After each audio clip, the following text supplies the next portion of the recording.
everybody. Mandy here, and I have come to give you another heart-to-heart.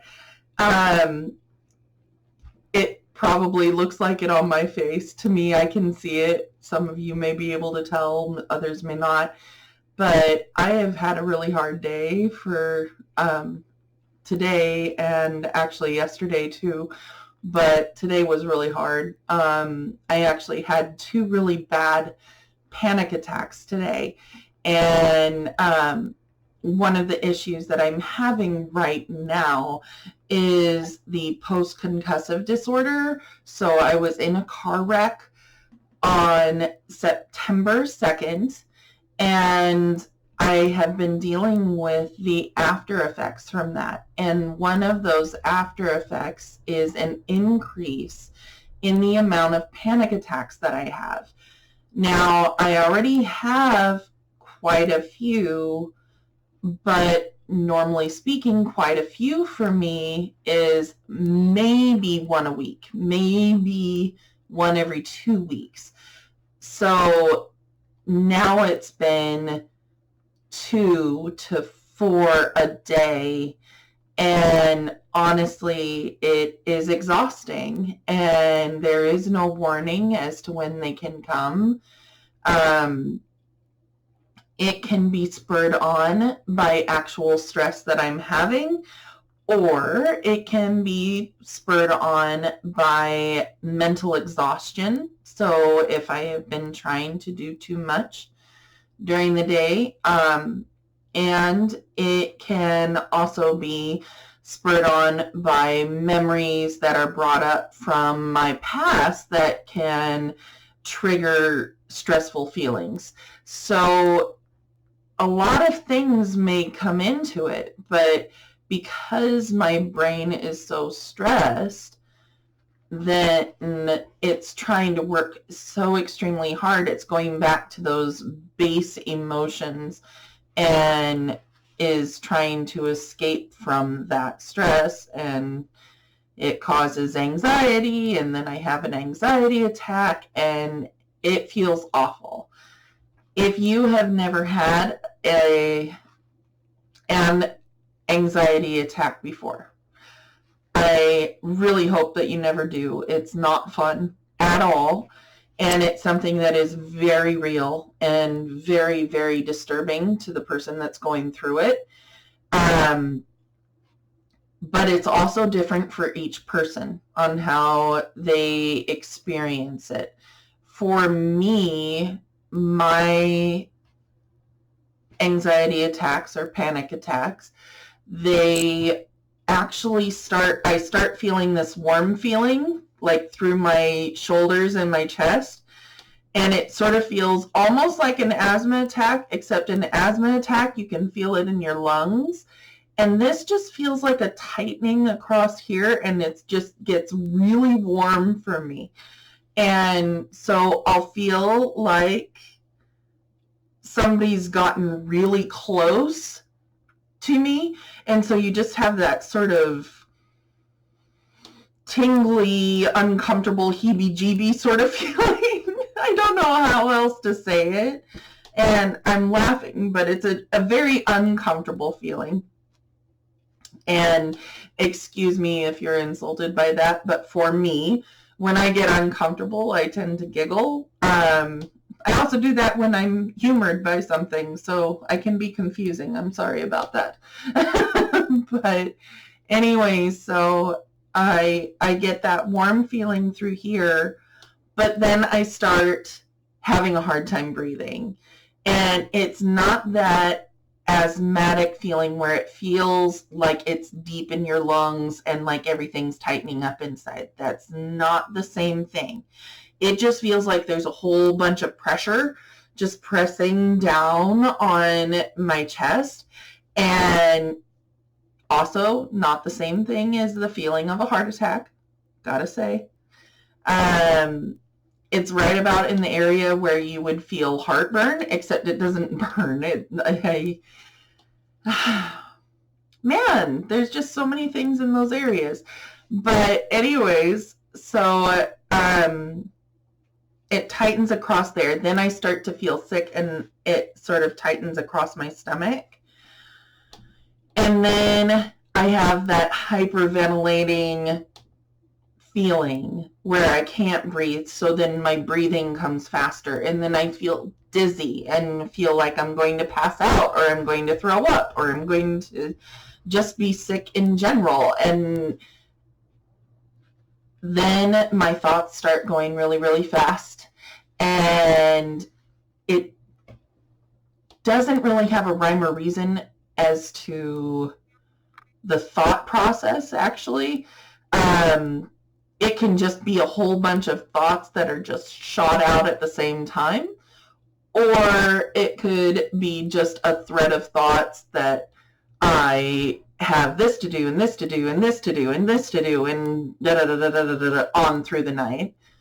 Or it can be saying, I have this pressure, and this pressure, and this pressure, and this pressure, and I can't do it, and I can't do it, and you're a failure, and all that talking down feeling that's coming down on you. So there's a whole bunch of inner talk that could be happening. I mean, as far as it could be, I could be making a grocery list, and it's just too stressful because I have to go to 20 different stores. But that's making light of it. It's generally speaking a lot more feeling than it is specific items that I'm thinking. It just feels like my brain is going extremely fast through a whole bunch of information. And the one that I had today, it was pretty bad. So I felt it coming on. I was actually sitting right here at this desk, and I was editing some videos that I wanted to get out, that I've been planning to get out for the last 2 weeks, but I've put to the side because I have been dealing with a lot of stress and a lot of migraines, and to be honest, I had to take care of my health. So I am sorry that I didn't get the videos out, but at the same time, I got to deal with me first, and I do apologize about that. Hopefully I'll get some stocked up soon, and then you won't have to deal with waiting for another video. But in the meantime,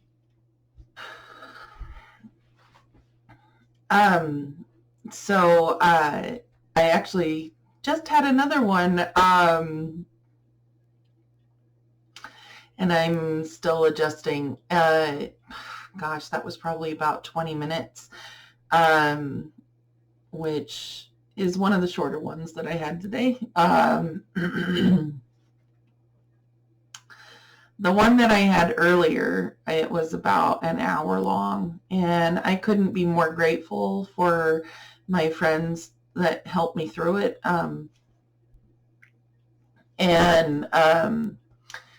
Basically just there to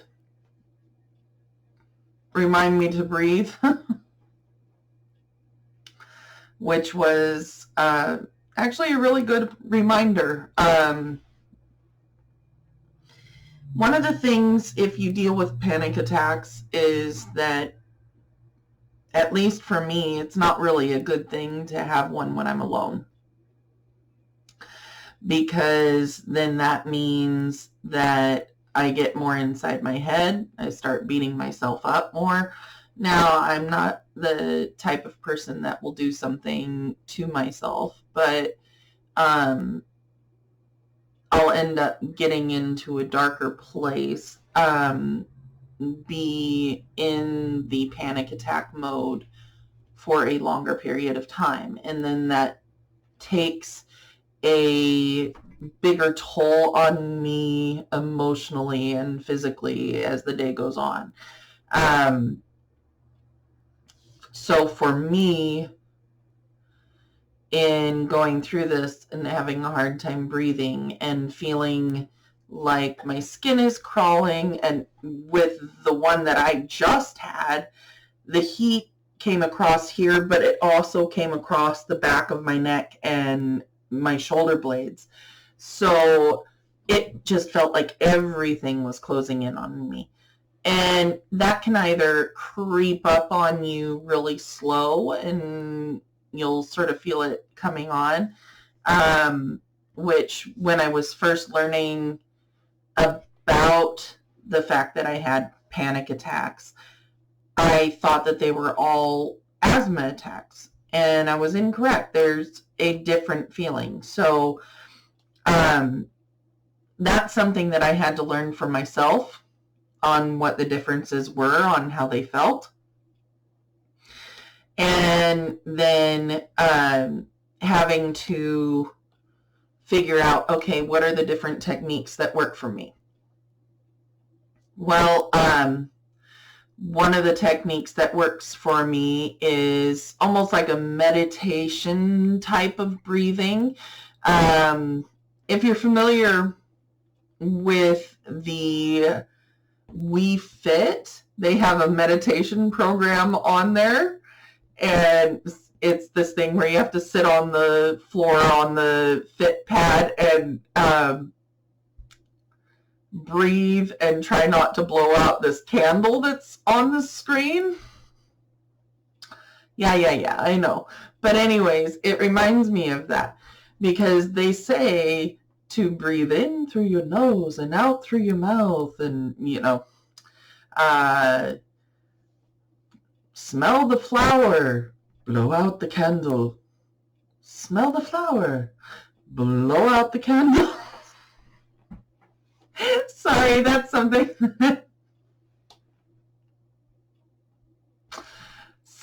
that people that I worked with before probably know about.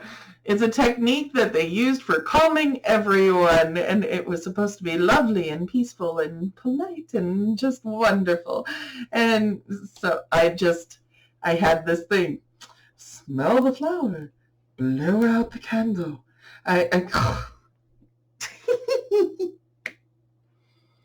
Blessings on you people that use that.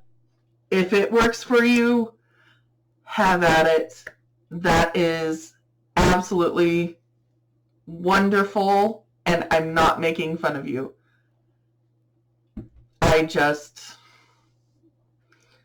For me, it doesn't work. And so anyways, so everybody tries to make their own type of calming technique. One for me is that type of slow breathing. And if that isn't working, then I need to combine it with other things. I've got these heating pads that are made out of flax seed. And so it's basically like a little weighted blanket, but it's only about this big instead of a whole blanket. And so then I can heat that up and I can put it across my chest here or right here on my stomach. And it will help. Something that I had to do earlier, I crossed my arms right here over my sternum, right here in the center of my chest. So I crossed my arms over my sternum and I pressed as hard in as I could. And I have my desktop right here. So I was leaning forward against my arms on the desktop and trying to press in on my sternum, and that actually helped because it gave me some sort of stability, and that actually helped me feel a little bit better, a little more protected, a little more stable. Then the other thing was laying down on the desk. It eventually went that direction. Because you just get exhausted. And at least I do. Because it used up my mental capacity to deal with things. I'm already dealing with a lot of headaches and mental strain. And anytime that I have a panic attack, whether or not I'm dealing with this post-concussive stuff or not, I will get a headache up to. So for me, I have the headache, the migraine, the being tired, and now with the post-concussive order, I have the issue with my eyes. So you can see right now, my eyes are not reacting well. And so they're really tired looking. They also feel very tired. And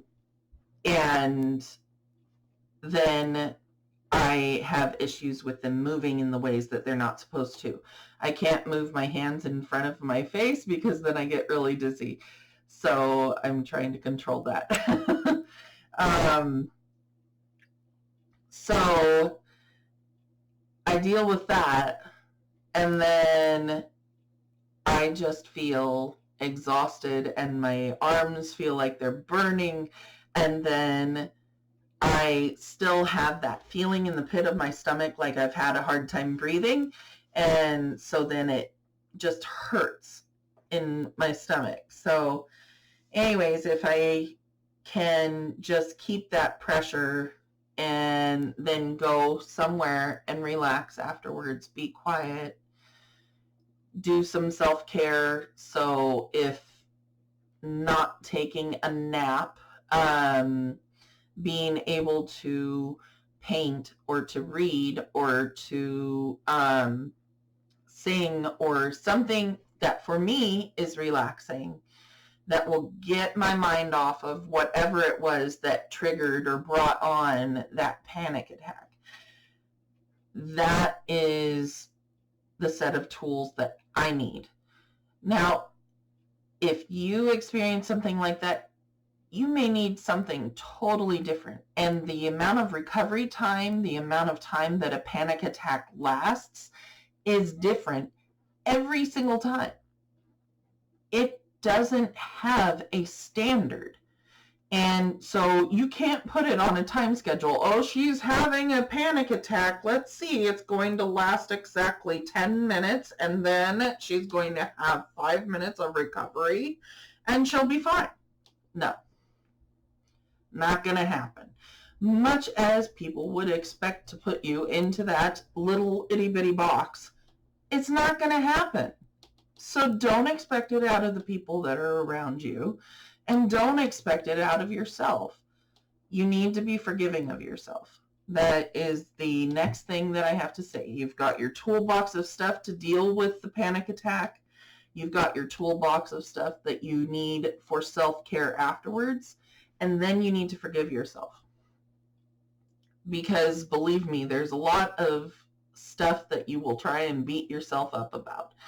And the thing is, you can't control it.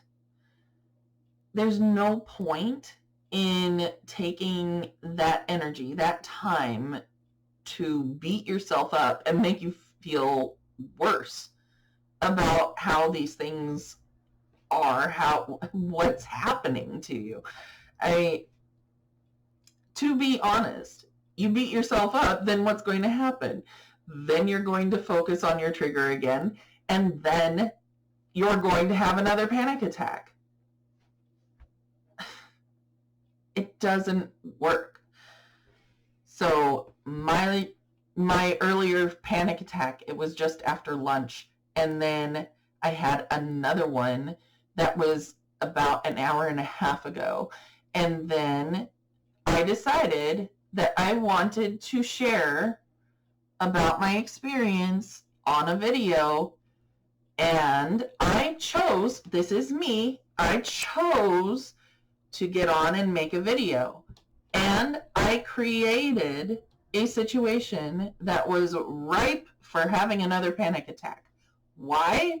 Because I am talking about my panic attacks. I am addressing everything that I was feeling, everything that was happening to me in the moment, and it brought me right back into that headspace. Did I know that that might happen? Yep. But thing is, it's never going to be any better. If I want to share about this sort of thing, it was a risk I was willing to take, and it happened, and it's done, and I got to share about yet one more instance during my day that was totally different than the other two times. it was a much easier recovery because I felt it coming on. I saw it coming on because it was on the video, and I was prepared with all of the stuff from my toolbox to take care of myself because I had just had another panic attack. So am I saying it was a good thing that I created my own situation? No, but when you have the tools to take care of yourself, you can make it easier on yourself. So it's still something where I have to take care of myself. It's still something where I need to go and rest. I need to have that self-care. And it's something where I want to be a support for you. So if you are having stuff like this happen, please ask questions. If you've got questions, I will try to answer. Again, I will say I am not a doctor. I am not going to be suggesting any prescriptions. I am not going to be saying that you will be fixed by doing this treatment or you will be fixed by doing this process. Anything that I have said or will say about this, it is all just my experience. It has nothing to do with me diagnosing a person. So I really do appreciate you. I appreciate what you or a loved one, a friend, whomever is going through, and I want to be there to help if you need it. And there are resources online to get in touch with people that can help. So I hope that in some way this video helped you to understand what others are going through or what you're going through yourself. Know that you are cared for and that you are worth every bit of effort that anyone is putting into you, including yourself. You are worth it. Have a great day and take care. I will see you next time. Bye.